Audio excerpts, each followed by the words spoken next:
bienvenue sur Ma Parole, une série de podcasts proposés par les volontaires boosters d'Unicité de Reims. Bonjour, dans un nouvel épisode de Ma Parole, on va se présenter vite fait, moi et les volontaires d'Unicité qui sont venus parler avec moi pour ce nouveau podcast. Donc je te laisse te présenter, d'abord toi. Donc bonjour, moi je m'appelle Florian, je suis volontaire à Unicité dans la promo Booster. Et donc moi je m'appelle Jade et je suis aussi volontaire dans la promotion Booster et j'ai 19 ans. Moi c'est Nathan et c'est exactement la même que les deux autres de mes camarades. Alors du coup on va commencer avec l'introduction du sujet directement. Le sujet ce sera le harcèlement. Florian, est-ce que tu peux me dire le harcèlement c'est quoi exactement ? Oui, alors le harcèlement, la définition officielle en tout cas, c'est une action négative, que ce soit insulte, violence physique ou menace, envers une personne ou envers un groupe de personnes qui est effectué par une personne ou un groupe de personnes. Et c'est aussi sur une longue durée, c'est pas il y a un problème un jour et c'est du harcèlement, c'est vraiment sur une répétition de jours, de semaines, de mois, et voilà. Ok, très bien, merci. Jade ? Alors oui, j'ai des questions pour vous deux. Tout d'abord Nathan, selon toi comment le harcèlement peut arriver ? Il peut arriver tout simplement par cause de moquerie ou il y aurait une raison n'importe laquelle. Par exemple, un élève dans une école qui viendrait harceler un autre élève dans cette même école.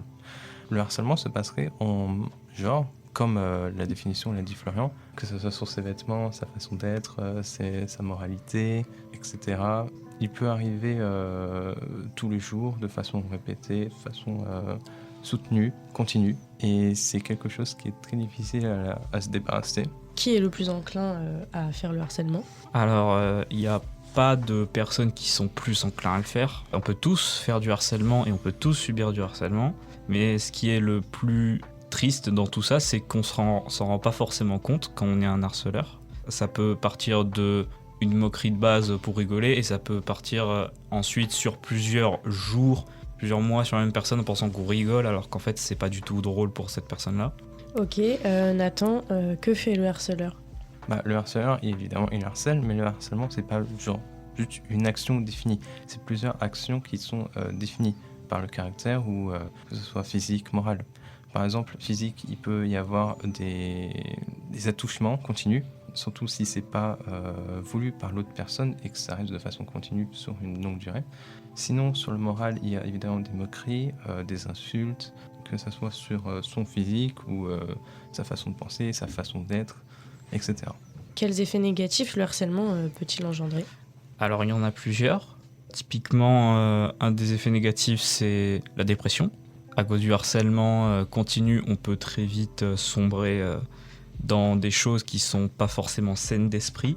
Ça peut aller à l'isolement, à la phobie sociale, à la phobie scolaire. Il y a plein d'effets qui peuvent être cités. Évidemment, c'est pas les seuls, mais c'est des exemples de ce qui peut arriver aux personnes qui se font harceler.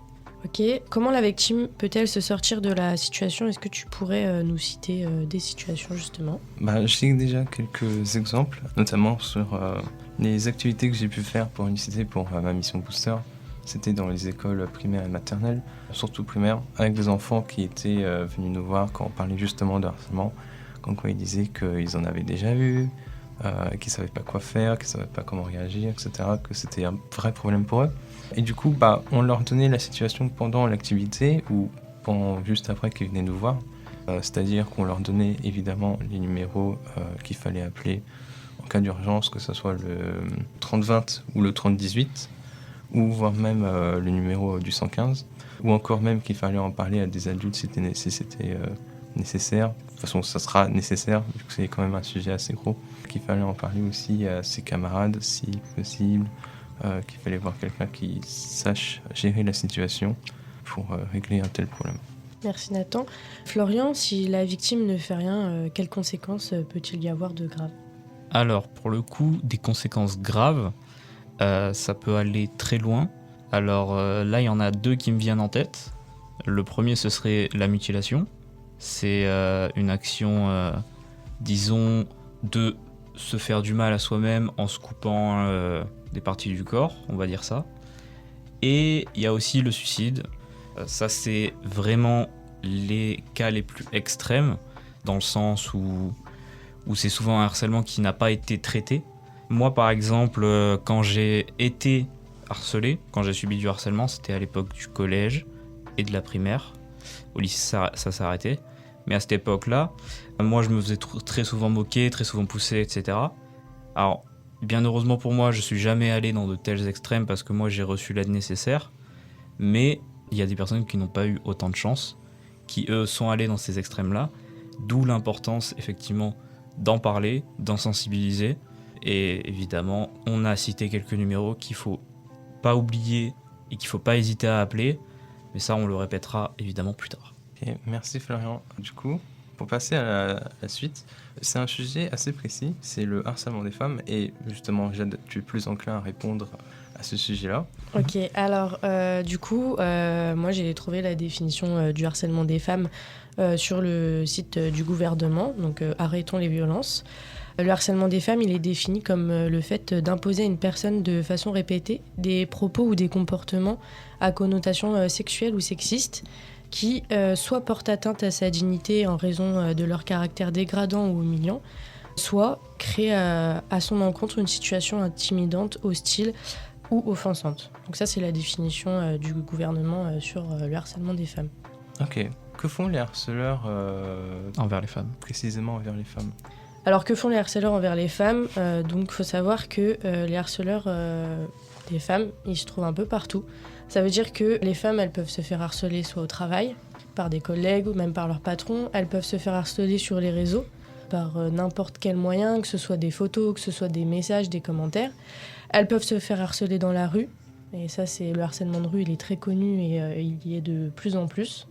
Et même en boîte de nuit, en fait, dès que les femmes sont souvent en fait harcelées par les hommes. Très souvent même.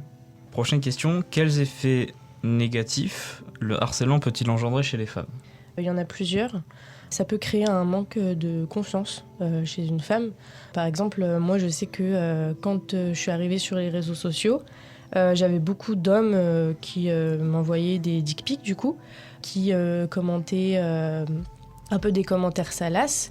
Et en fait, je me disais que je pouvais plaire en fait qu'avec mon corps. Et du coup, ça peut créer en fait des effets vraiment de manque de confiance en soi, parce que je me disais que je pouvais pas plaire autrement qu'avec mon corps. Donc du coup, je tombais dans le cercle vicieux du fait de me dire faut que je monte mon corps sur les réseaux pour justement plaire.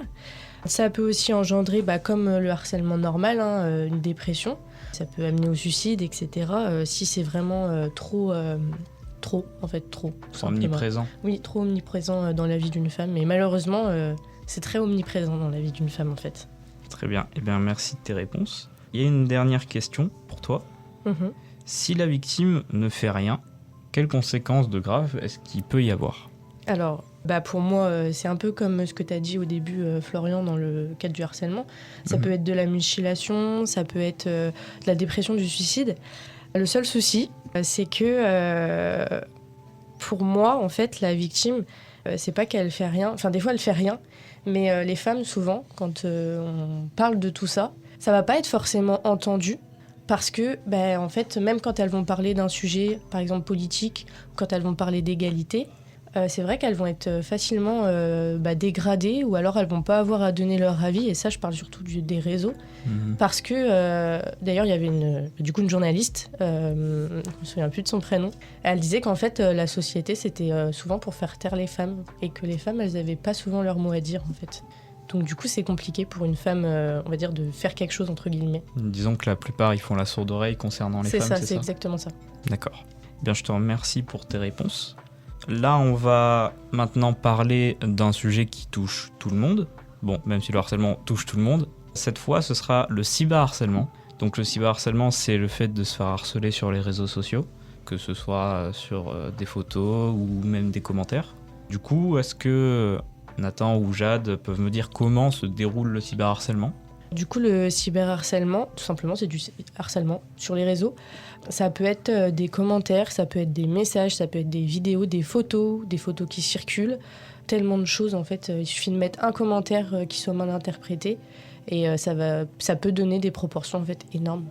Et qui peut se faire cyberharceler alors? Tout le monde, toute personne qui est dotée que ce soit de réseaux sociaux, de jeux en ligne, de capacité à pouvoir parler à n'importe qui sur le monde extérieur grâce à Internet peut se faire cyberharceler.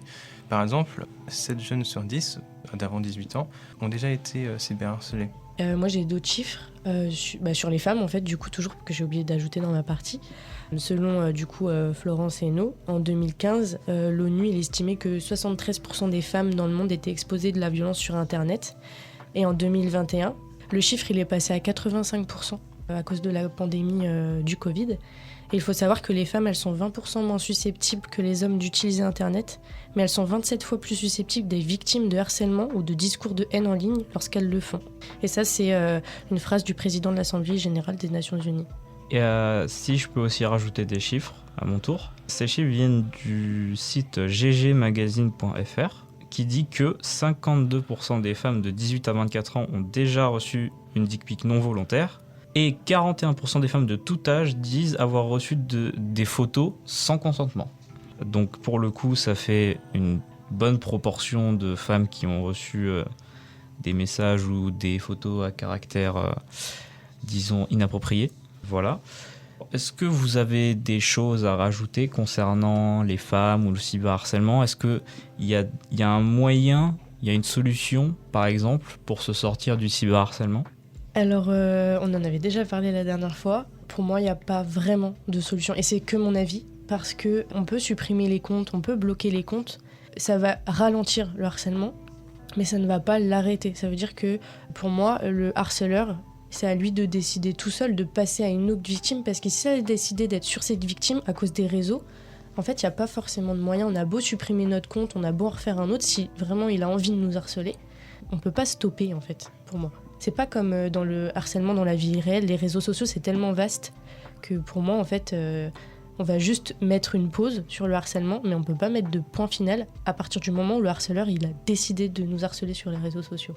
Et du coup, selon vous, est-ce que porter main courante ou aller voir les forces de l'ordre, la police, est-ce que ça peut nous aider du coup à en sortir ? Ça dépend dans quel cas. La justice française, en vrai, elle n'est pas très juste sur certains points.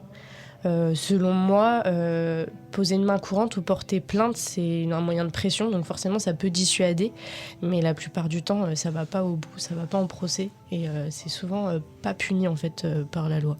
D'accord. C'est que mon avis. Je peux rajouter des chiffres. C'est le pourcentage de harcèlement du CM1 et du CM2 est de 2,6%.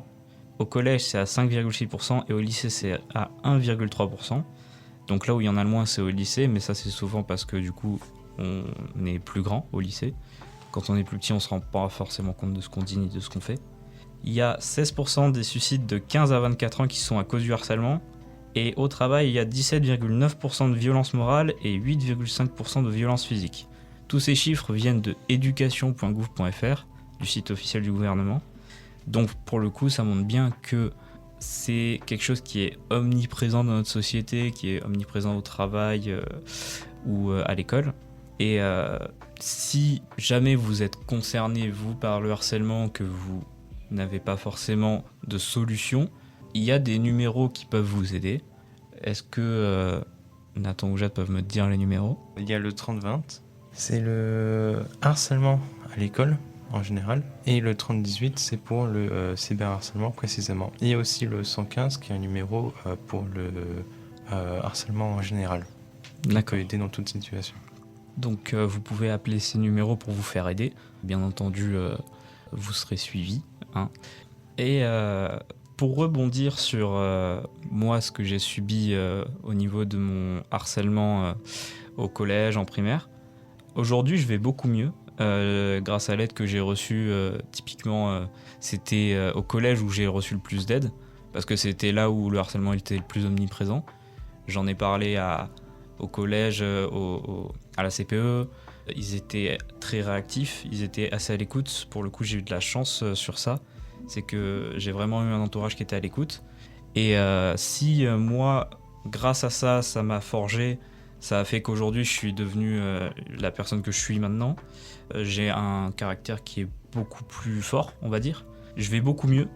Donc c'est quelque chose qui m'a vraiment forgé, qui a permis aussi à ce que je sois plus mature dans ma manière de voir le monde. Et aujourd'hui, clairement, on peut dire que je vais très bien, je vais beaucoup mieux qu'avant. Donc si moi, aujourd'hui, je vais beaucoup mieux, alors tout le monde peut aller beaucoup mieux. Et je pense que c'est une bonne conclusion pour ce podcast.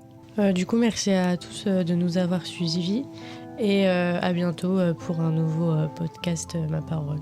Merci. Merci à vous.